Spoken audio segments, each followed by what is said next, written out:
Well, hi, I'm Malcolm Thompson. I'm Deputy Secretary of the Environment Protection Group in the department, and it's my pleasure today to be able to talk to you about some of the things that are contained in the annual report, the 2014-15 annual report, in relation to Outcome 1, which is clean land.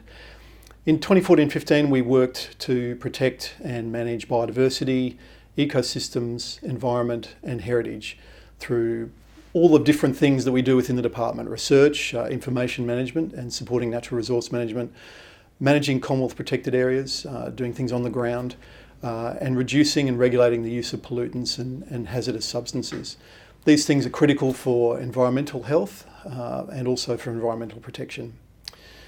One of the things I wanted to touch on was the Green Army program, and you'll see this in the annual report, some of the outcomes there. This is a fantastic program which I've been amazed at the impact it's having on the ground in terms of the lives of young people in Australia, but also environmental outcomes as well. 3,000 young Australians have participated in that program so far. There's providing training and experience for 17 to 24-year-olds from very different backgrounds. It allows them to explore careers in conservation management, to participate in on-ground management of environmental and heritage conservation projects. Over 700 projects have been approved for delivery, and in 2014-15 there have been over 300 projects commenced already. The Landcare program, I want to touch on the National Landcare program, which again is an important initiative of Minister Hunt. We've consulted community and industry to ensure that the program is relevant and it meets objectives.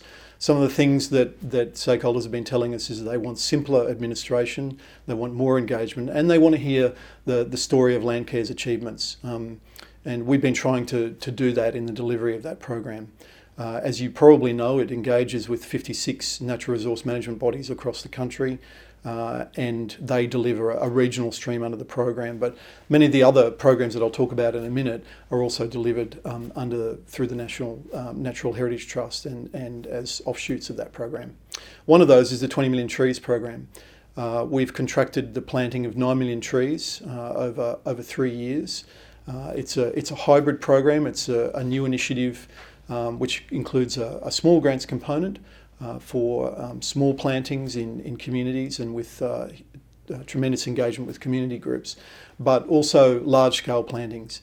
It's a critical program for us to continue to invest in connectivity in the landscape to help Australia and its habitat prepare for a climate change impacted environment in the future and to help protect threatened species. We've helped deliver a range of specific and discrete election commitments: the Coastal Rivers Recovery Initiative, the Whale and Dolphin Protection Plan, the Kimberley Cane Toad Cleanup. And while that sounds like just a list of things, each of them in their own right has taken a lot of work and dedication to deliver. I want to talk a little bit about the Great Barrier Reef. This has been a huge focus of our work, not just on the program spending side, but across Environment Protection Group over the last couple of years. We've had deep collaboration with the Queensland Government, which is continuing to develop the Reef 2050 long-term sustainability plan.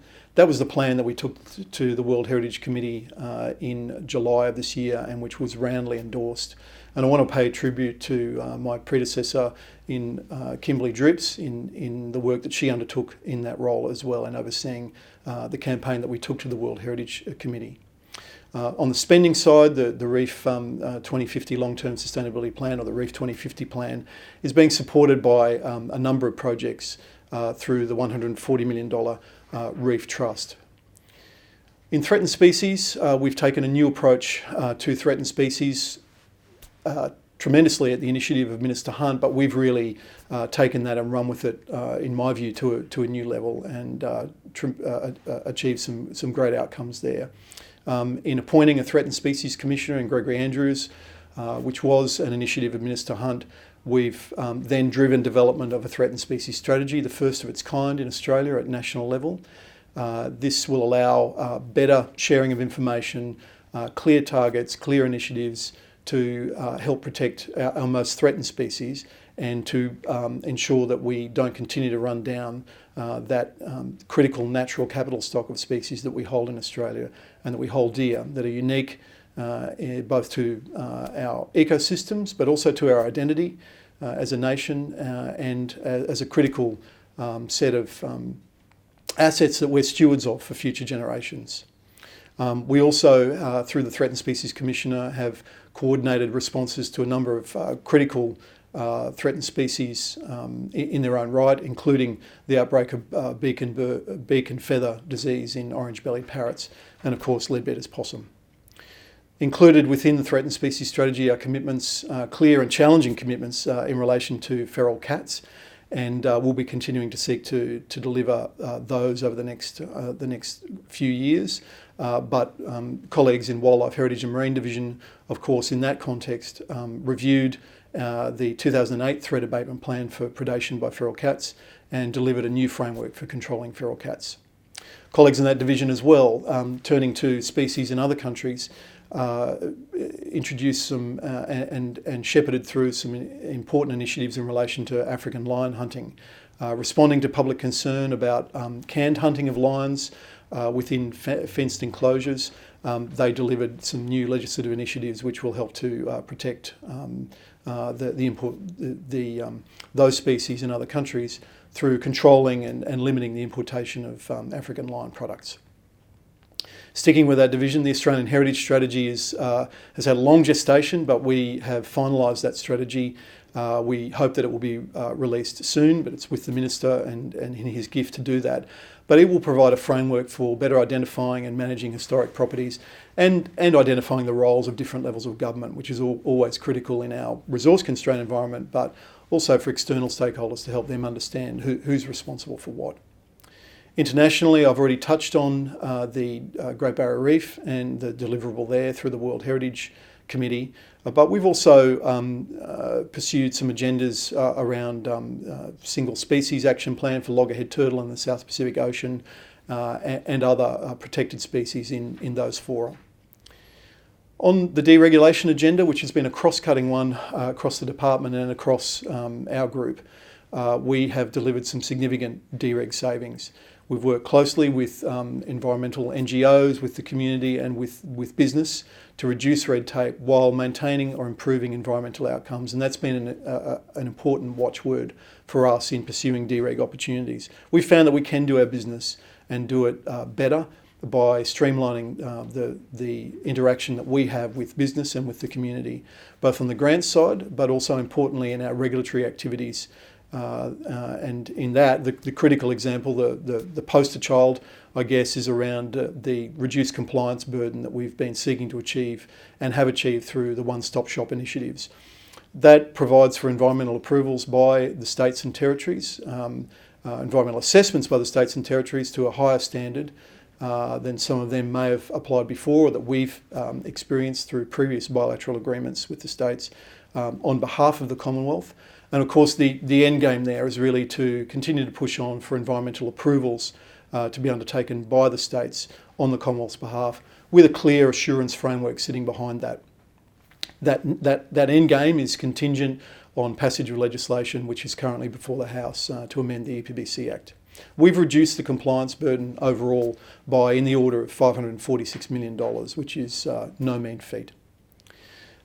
Turning to some of our international conventions, we have 9 conventions, 12 pieces of legislation to improve the environment and reduce pollution. This is in particular in relation to the environmental health aspects of our work, which is captured by branches and colleagues working in Environmental Standards Division, which we stood up this year.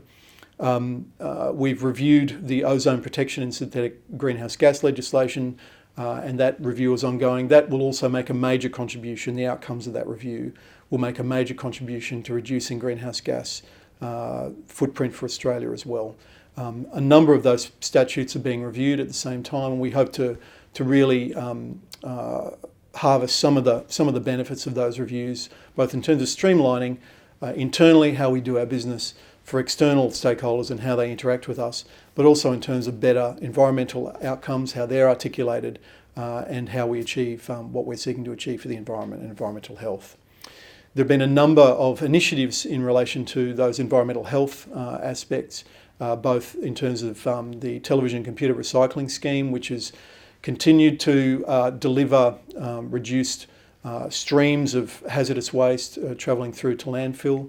And that was subject to a significant operational review this year, which again was initiated by Minister Hunt and delivered significantly for him.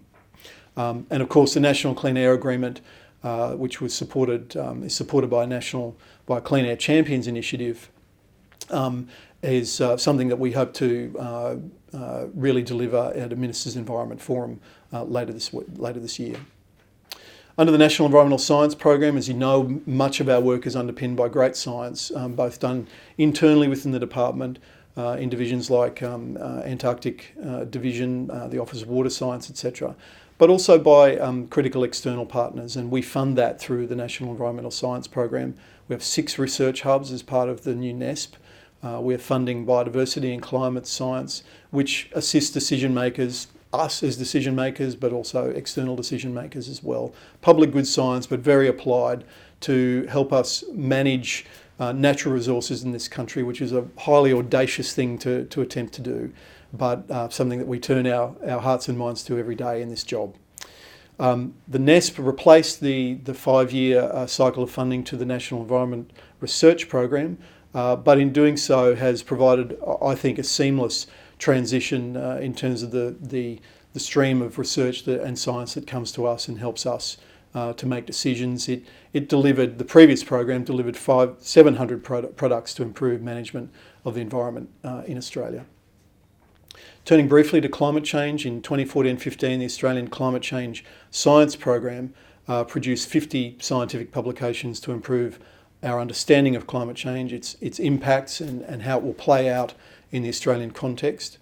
The Natural Resource Management Planning for Climate Change Fund, which is a joint deliverable from CSIRO and the Bureau of Meteorology in our portfolio, has produced new versions of Australia's global climate model, which is absolutely critical for us and for other stakeholders to understand the way in which climate change will impact on Australia.